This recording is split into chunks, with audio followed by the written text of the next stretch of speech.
Creepypasta. La bestia imparable. Mientras el nahual bajaba, en forma de lobo del doble del tamaño de un humano, desde el piso 16, tenía a Bianca Guzmán, la sargento de la policía que llevaba 10 años luchando en esta ciudad contra criminales, narcos y asesinos seriales.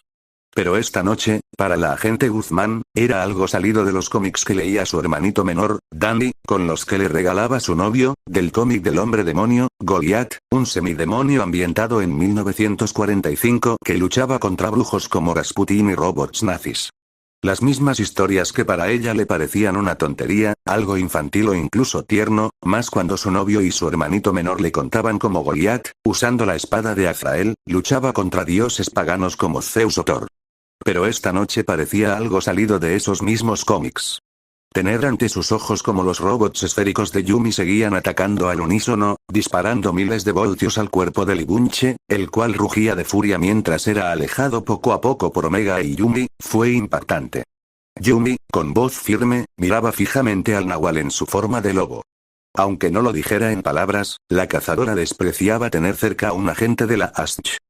Así que un nahual, ¿no? Dijo Yumi. Por lo visto, ese perro con ojos humanos es de la ASH.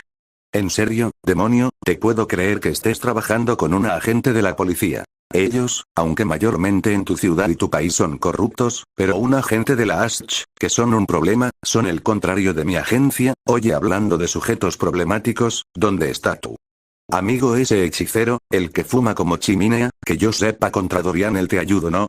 Ante sus palabras, el vigilante nocturno y Bianca escucharon, mientras el nahual y Yumi se miraron fijamente. Después de todo, para ambas agencias que trabajan el otro era su enemigo. Omega, aún cansado mientras el Libunche a varios metros seguía siendo atacado por los 12 robots esféricos, logrando mantenerlo ocupado mientras Omega se apoyaba contra un muro, mientras por las heridas el demonio de la noche seguía herido de gravedad, él dijo con voz rasposa y claramente cansada: Hablas de Ethan Reams, ¿no? Ese sujeto que tiene pinta más de borracho que de exorcista desearía hacerlo, pero está en un caso sobrenatural. Parece que ni siquiera está en el país, aunque debo admitir, si él estuviera aquí, sin esfuerzo alguno derrotaría a esta cosa. Después de todo, ya ha enfrentado brujos, espíritus y cosas que no son de nuestro planeta. Además, hace un tiempo me ayudó con otra criatura, un supuesto vampiro. Ahora, según me comentó ese exorcista, estará fuera del país. Fue con el consejo mágico para ver qué hacer con el despertar de los Djinn. Según Ethan, esas cosas pueden matar hechiceros con facilidad. Incluso él mismo admite que ni él ni Natasha podrían contra un Djinn. Si ese hechicero adicto al cigarro estuviera aquí, habría derrotado a Libunche él solo, tal vez le hubiera costado no sé 1, 2 horas. Después de todo es más fuerte que Natasha y uno de los hombres más fuerte que he conocido. Yumi, ante las palabras de Omega y viendo su estado, sabía que ella misma había luchado a su lado contra brujos, contra el mismo Akira, un yakuza que había tenido en sus manos la espada de Miyamoto. Incluso había sabido de lo que sucedió contra Dorian, un dueño de un motel en esta ciudad que había secuestrado a 7 jóvenes, donde Omega y el hechicero Ethan Reams habían derrotado y salvado a las víctimas. Incluso ella misma, contra Onis, Tengus y brujos que había enfrentado en su vida como cazadora, había visto compañeros caer. Pero esta vez, ver a su amigo, una de las personas más cercanas a ella, quitando a Leo San Juan, su superior en rango y experiencia, era devastador. Miraba a Omega, con una gran herida profunda y sangrante en su torso, al igual que su escudo al borde del colapso. Ella sabía que su amigo, su aliado Omega, estaba al borde del colapso físico y mental. Pero lo que le llamó la atención fueron los Djinn. Ella había escuchado mitos y leyendas, pero nunca pensó que fueran reales, y menos que pudieran matar hechiceros y brujos por diversión. ¿Djinn? Carajo, pensaba que esas cosas eran un mito, dijo Yumi, escupiendo sangre. Después de todo, suena aterrador que existan cosas más fuertes que los hechiceros. En el suelo estaban el vigilante Omega y, a su lado, Bianca Guzmán, junto con Yumi Nagasaki. Los dos combatientes estaban escupiendo sangre. Después de todo, lo que tenían enfrente era muy fuerte, incluso más fuerte que un brujo, tal vez tan fuerte como un hechicero. Yumi, con las costillas rotas, sujetó su espada con firmeza mientras la bestia los miraba con deseos de matar. Carajo, he enfrentado brujos, espíritus, pero esta cosa se adapta ante todo. Es demasiado fuerte. Dime, justiciero, ¿tienes un plan? Debes tener algo. Después de todo, eres uno de los hombres más estrategas que conozco, capaz de crear planes de combate en segundos. Solo necesito una de tus malditas estrategias, demonio, porque si tu único plan es seguir luchando, juro que, si te mueres, si acaso existe el infierno o el otro lado, te patearé el trasero. Ante sus palabras, bajo la máscara, Omega sonrió levemente. Después de todo, Yumi conocía muy bien al justiciero nocturno. Ambos eran lo más cercano que tenía a una amistad de Yo. Honestamente, mis bombas se han agotado. Mi pistola gancho está algo rota. Solo me queda mi escudo, ¿y tú? Aunque agradezco el cumplido, sobre todo cuando estamos al borde de la muerte, otra vez. Estoy pensando seriamente que tú y el hechicero atraen mala suerte. Ante sus palabras, Yumi vio cómo el Nahual y el Ibunche luchaban por momentos. Pero el Nahual, en su forma de lobo, era inútil, siendo lanzado contra algunos autos estacionados. El Nahual, mientras se regeneraba lentamente, usando sus fauces, tomó un auto y lo lanzó contra el Ibunche, el cual, con sus garras, cortó el vehículo en dos. Los demás miraron atónitos como era más clara la diferencia. Estaban superados, y por mucho. Solo me queda la espada maldita de Miyamoto, dijo Yumi. Puede dañarlo, pero la espada me dará más fuerza, junto con la velocidad de 1,5 Mach, al igual que la visión futura de 15 segundos. Queda poco para que amanezca, y esta cosa, si sigue así, nos va a masacrar. Tardarían 2 o 3 días en enviar otro agente si fallamos. Además, demonio, la Ash y otras cosas están pasando, no solo en tu ciudad, vigilante. Hay hechiceros en México buscando traer espíritus de hechiceros. Algunos agentes de Gojira, novatos, han caído por brujos, por algunos seres raros. Algunos hablan de un niño con tentáculos. Debemos terminar con esta cosa, cueste lo que cueste. La agente Guzmán vio cómo el Nahual, usando magia chamánica, generaba fauces en la tierra o alrededor del Ibunche, mientras Omega lanzaba el escudo contra la bestia, junto con disparadores de redes que iban directo a las piernas de la criatura. Yumi corrió con gran velocidad sobrehumana, mientras desde la espada salían múltiples rayos y electricidad que atacaban al Ibunche. La cazadora se movía con gran agilidad, mientras los tres atacaban al mismo tiempo. Pero, aún así, el Ibunche se movía y rugía con brutalidad. Movió su cola con pinchos y atacó a la cazadora de cabello blanco, lanzándola con brutalidad varios metros atrás, mandando su cuerpo contra un muro lejano. Incluso a la distancia, se veía cómo escupía sangre y un hilo de sangre caía por su boca y nariz. Ella se levantó con un intenso dolor, sacando desde su gabardina más esferas robóticas que atacarían por todos lados al Ibunche con 5000 voltios. La bestia, con un rugido y un golpe de sus brazos, golpeó a Omega y al Nahual con una fuerza sobrehumana, mandándolos contra un auto cercano, doblando el metal ante la brutalidad inhumana. Al ver la situación, donde estaban totalmente superados y la bestia se adaptaba a la electricidad, perdiendo el efecto de sus ataques, Bianca corrió hacia su auto estacionado frente al edificio. Subió a su auto policial y prendió el motor. Mientras la agente Guzmán estaba en su auto, dudó y pensó por un milisegundo. Después de todo, Omega, Yumi y el Nahual estaban superados, y por mucho, ante el Ibunche que se adaptaba a cada ataque físico o mágico.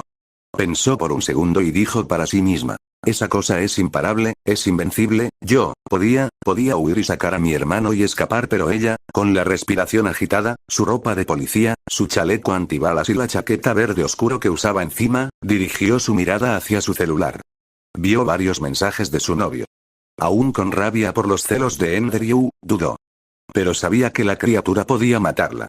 Abrió su celular, vio su fondo de pantalla donde estaba ella y su hermanito Dani en la entrada del colegio Nuestra Señora del Carmen y, a su lado, más alto que ella, estaba su novio, su osito, un chico de recién cumplidos 28, que usaba una chaqueta de jeans junto con una camisa roja, al igual que sus clásicos lentes de marco negro. Ella podía huir y escapar, sí, pero sabía que no podía dejar a quienes habían luchado a su lado. No era así. Al leer el último mensaje de su novio, horas atrás, decía, sé que tal vez parezco muy celoso, corazón, pero ese tal José, no me da confianza y menos cómo se comporta contigo. Te amo, osita, eres mi policía favorita. PD. Ya acosté a tu bebé Dani. Vuelve a casa, cariño, sana y salva. Aún con miedo y un profundo terror, tomó su celular y lo guardó dentro de su chaleco antibalas. Aunque sabía que el Ibunche era imparable y más fuerte que la cazadora y el Nahual juntos, por un momento recordó e imaginó qué diría Daniel si ella escapaba. Después de todo, su hermanito menor la veía como lo más cercano a un superhéroe. Para Dani, que le gustaba leer cómics del semidemonio Goliath, ella recordó lo que siempre decía su hermanito después de leer un cómic de su héroe favorito: el demonio Goliath siempre protege a todos, aunque tiene miedo. Cuando enfrentó a Zeus, el dios de dioses, y su temible rayo que ataca al alma, nunca escapó. Siempre es un héroe. Tú eres mi héroe. Ella pisó el acelerador con todas sus fuerzas, y el vehículo se movió a máxima velocidad en dirección a la bestia y Bunche, logrando impactar con todo el vehículo, mandando el cuerpo de la criatura docenas de metros y haciéndolo chocar contra un edificio cercano, atravesando múltiples muros de concreto y ladrillo. Mientras la criatura lentamente se levantaría y se adaptaría al impacto del vehículo policial a grandes, la bestia con un leve empujón mandaría el auto lejos haciéndolo chocar contra un muro del vehículo. La sargento Guzmán saldría del vehículo con ayuda del vigilante nocturno, teniendo su brazo derecho roto. Ambos miraron como Yumi y el Nahual unidos atacaron a Libunche. El Nahual, usando sus poderes shaman, creaba una cabeza de perro espiritual para así morder la cola de la bestia y sus brazos, golpeando su misma alma. Omega diría, con voz firme y sintiendo un intenso dolor en sus costillas y por las heridas profundas que tenía en su estómago y brazo, sujetando con firmeza su escudo de acero, oscuro como la misma noche. Oye, Peliblanca, dime, ¿crees que esa cosa soporte un golpe a la velocidad del sonido? Según recuerdo, cuando usaste esa espada, ya sabes, contra el Yakuza Akira, esa cosa te da una fuerza de 50 hombres, ¿no? También una velocidad similar al sonido, ¿no? Piensa esto. Si lo golpeas a la velocidad del sonido, es nuestra mejor arma.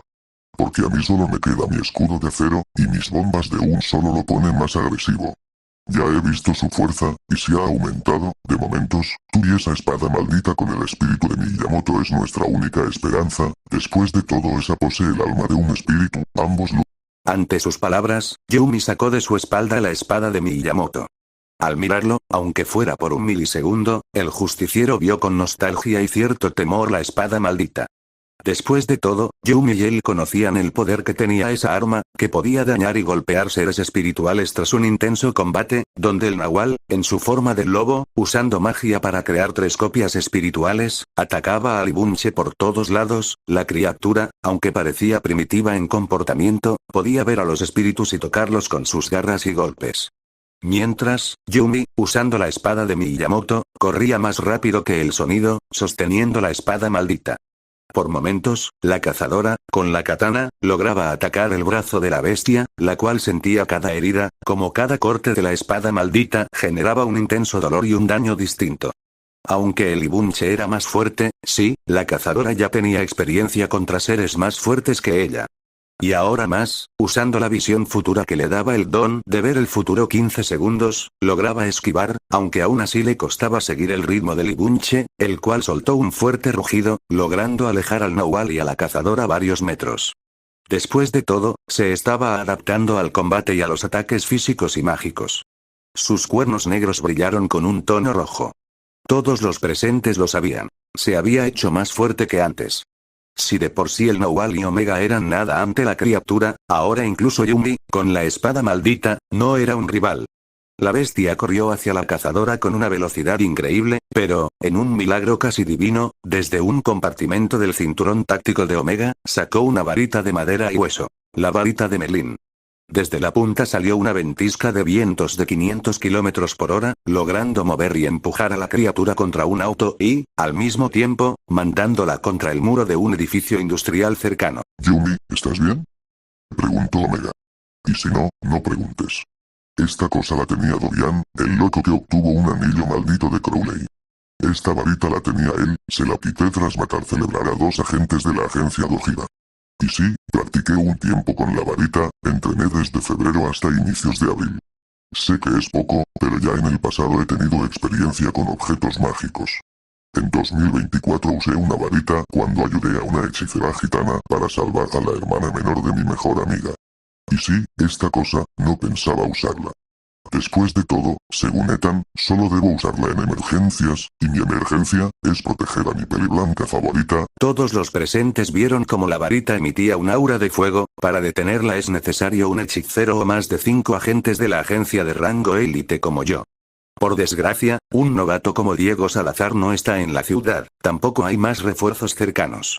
Después de que tu amigo el hechicero y otros sucesos han puesto a mi agencia en problemas. Experimentos humanos, brujos, hechiceros malignos y la presencia de los Djinn, los seres que fueron sellados hace 2000 años, porque esos seres mataban hechiceros y brujos por igual, por diversión. Esta noche nosotros somos lo único que puede frenar a esta cosa, así que si eres lo más cercano que tenemos a un hechicero hazlo, porque esa cosa solo se hizo más fuerte. El Ibunche corrió mientras sus garras filosas apuntaron hacia Omega, que estaba en el suelo, escutiendo sangre y con su máscara medianamente rota solo la oscuridad de la noche cubría su rostro y algo de sus ojos bajo la máscara. Yumi, aún sosteniendo la espada de Miyamoto con firmeza, estaba demasiado lejos. La sargento Guzmán, al ver la varita de Merlín cerca de ella, aunque nunca había tocado algo mágico en toda su vida, por mero impulso tomó la varita entre sus manos.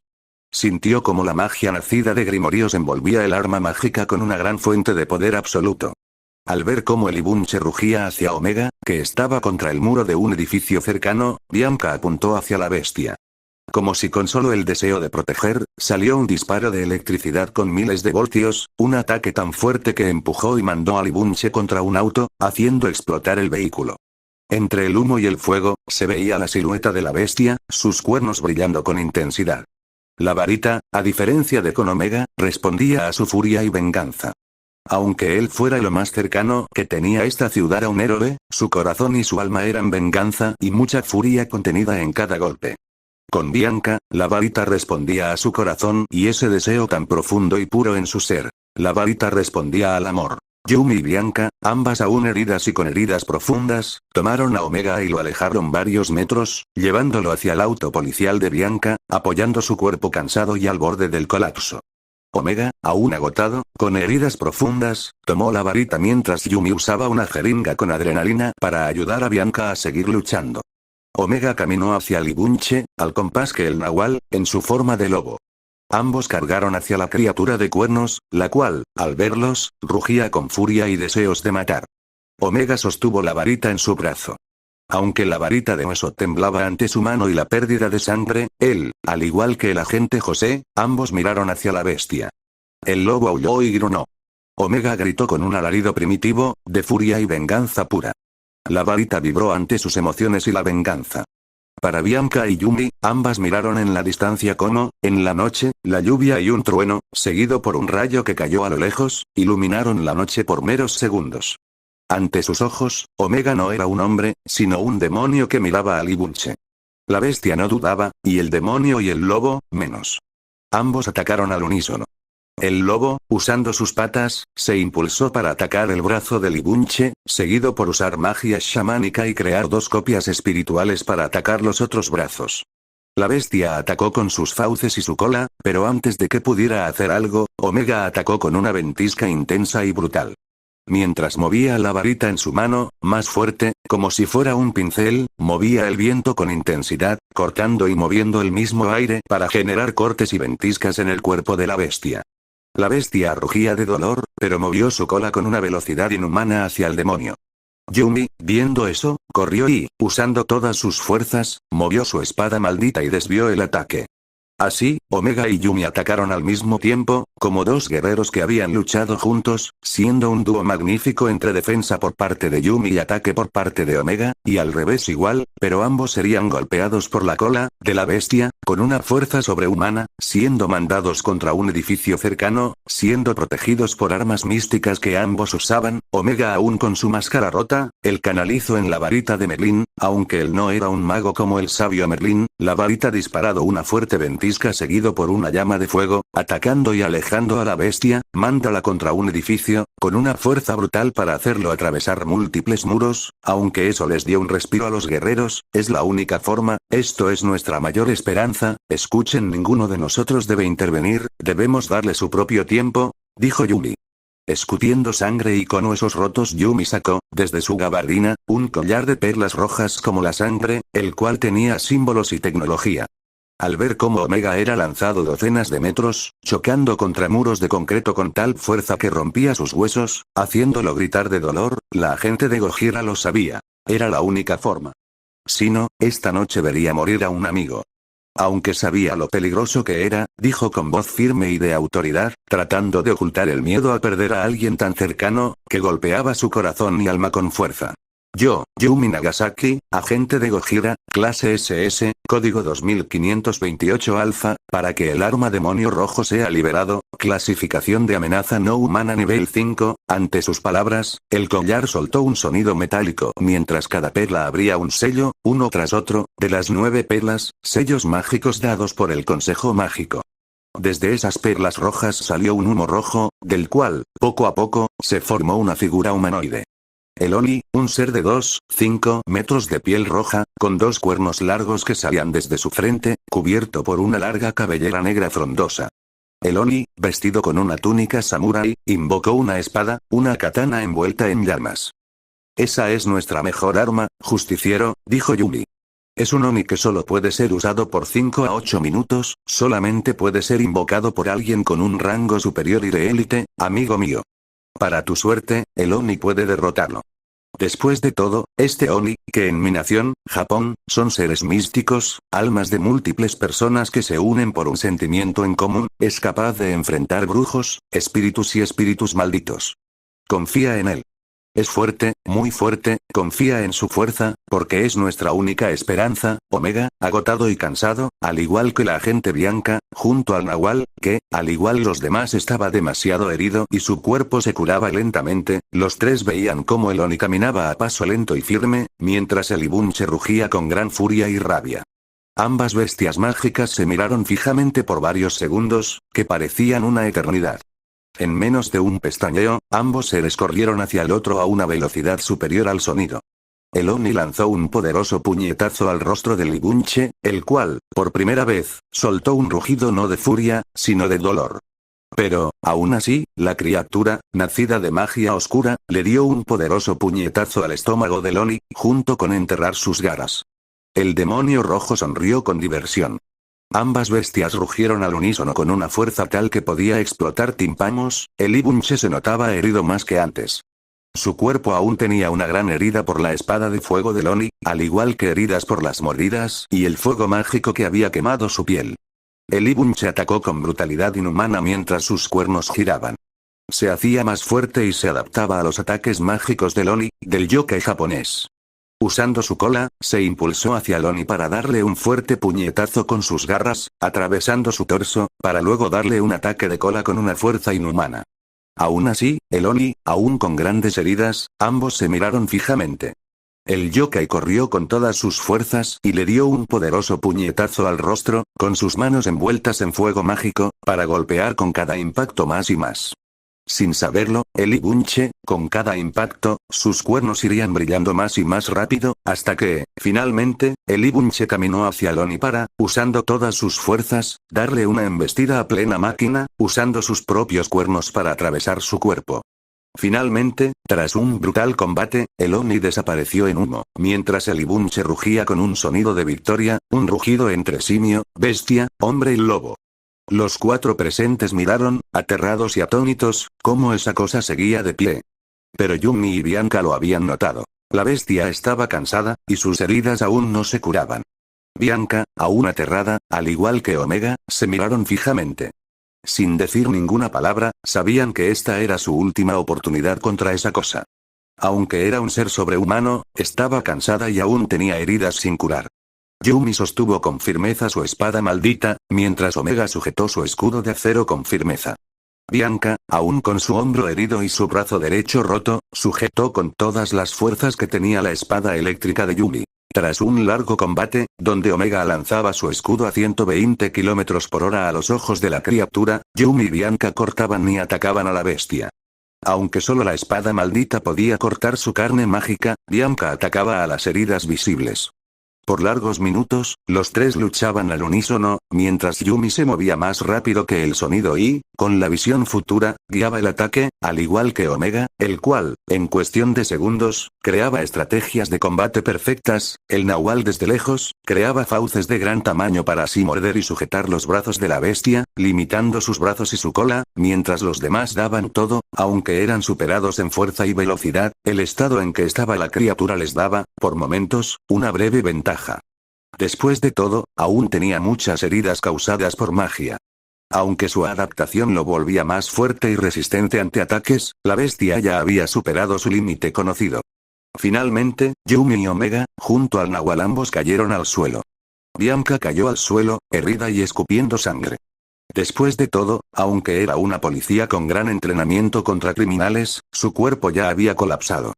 Ambos, solo estando de pie por sus entrenamientos para soportar el dolor, pero hasta para ellos era demasiado. Ambos guerreros miraron hacia la bestia, la cual, aún con su ojo sangrando y con heridas profundas causadas por la espada maldita, los miraba con un deseo. La luz del amanecer se filtraba por las ventanas rotas, tiñendo la escena de una promesa tenue. La criatura, exhausta, cayó de rodillas. Su cuerpo, antes indestructible, se doblaba bajo el peso de la desesperación. Sus gritos de rabia se convirtieron en sollozos, y ante los ojos de Yumi, Bianca y el vigilante nocturno, la bestia se transformó en una mujer. Clara, de cabello oscuro, ojos verdes esmeralda, 1,68 metros, desnuda y cubierta de sangre. Temblando, tocó las botas negras de Omega, el justiciero que una vez la salvó del sonriente. «Por favor, mátame», suplicó Clara, con voz rota. «Durante 2 meses, mi cuerpo se convierte en esa cosa que mata. Fui secuestrada por un tal Dorian, hombres y mujeres con túnicas, un hombre con máscara de lobo, Alexander Crowley que estaba ese Nahual que está con ustedes, no recuerdo más, solo sangre y muerte». Bianca, revólver en mano, observaba atónita. Yumi, con su espada maldita, estaba lista para actuar. Omega, cubierto de sangre por sus heridas, se acercó a Clara y tocó su mano, dándole un instante de calma. Él la reconoció. Era la misma mujer que salvó meses atrás. «No eres un monstruo», dijo Omega, con voz grave. «Te prometo encontrar una cura. Conozco hechiceros que pueden ayudarte». Yumi, firme, lo interrumpió. «Omega, sabes que esta noche ella volverá a ser el Ibunche. Mi agencia caza monstruos, no los salva. Déjala, o pelearé contigo». Antes de que la tensión estallara, un niño con chaleco verde apareció en la calle, con 4 tentáculos oscuros emergiendo de su espalda. Caminó hacia el Nahual, herido y en forma humana, vestido con un uniforme policial. El niño, con desprecio hacia Yumi, admiración hacia Omega y un leve cariño hacia Bianca, hizo levitar un celular. Una voz sarcástica salió del dispositivo. Alexander Crowley. «Vigilante, cazadora, son un dolor para la ASH. No quiero matarlos. Los admiro. Pero no se metan en mis planes. Esta noche ganaron, tomen a la chica como un regalo por su victoria». Antes de que los presentes pudieran decir algo, celular, el niño y el Nahual desaparecieron. Clara, al escuchar a Crowley, colapsó, abrazando las piernas de Omega con miedo y mucha culpa. «Mátame», rogó. «Soy un monstruo». Omega, ignorando las armas de Yumi y Bianca, cubrió a Clara con su gabardina y la levantó en sus brazos. «Lo prometo, buscaré una cura», dijo el vigilante mientras ambas mujeres veían cómo él la cargaba en sus brazos. Yumi, con un suspiro, envainó su espada. «Esto es un error, Omega. Pero confío en ti, aunque no lo comparta». «Solo espero que no te equivoques», dijo la cazadora para luego mirar hacia Bianca. «Agente Guzmán, vi tu valentía. Mi agencia caza monstruos necesita gente como tú, que aún con miedo luchen». Yumi se alejó en el amanecer. Omega y Bianca intercambiaron una mirada de respeto mutuo. Bianca, sentada en su auto destruido, dudó.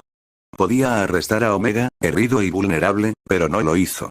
Él le había salvado la vida. Mientras las sirenas de la policía resonaban, Bianca tomó su celular y llamó a su novio, Andrew. «Hola, Osito», dijo, con voz suave. «Solo quería escuchar tu voz, sé que es temprano, cariño, pero solo necesitaba escuchar tu voz, Osito, en serio te amo, en serio te amo». El sol brillaba sobre la ciudad, y aunque la oscuridad persistía, Bianca sintió una chispa de esperanza. Tal vez, junto al demonio de la noche, podría salvar Night City de sus verdaderos monstruos, sin saber que la ASH los observaba y vigilaba, viendo a estos héroes o lo más acercando que existía, como una amenaza a nivel nacional y un peligro, pero para Crowley cada guerrero, eran simples gladiadores en su juego. Él no buscaba cazarlos, sino llevarlos al límite, probar sus límites en un macabro juego donde él mueve a sus pies, en un juego macabro donde a diferencia de la agencia supernatural chilena que buscaba encerrar al demonio de la noche y a cada amenaza para eliminarlos, para Crowley él buscaba algo más que solo matar, él quería jugar con sus gladiadores en un juego donde solo él sabe el final.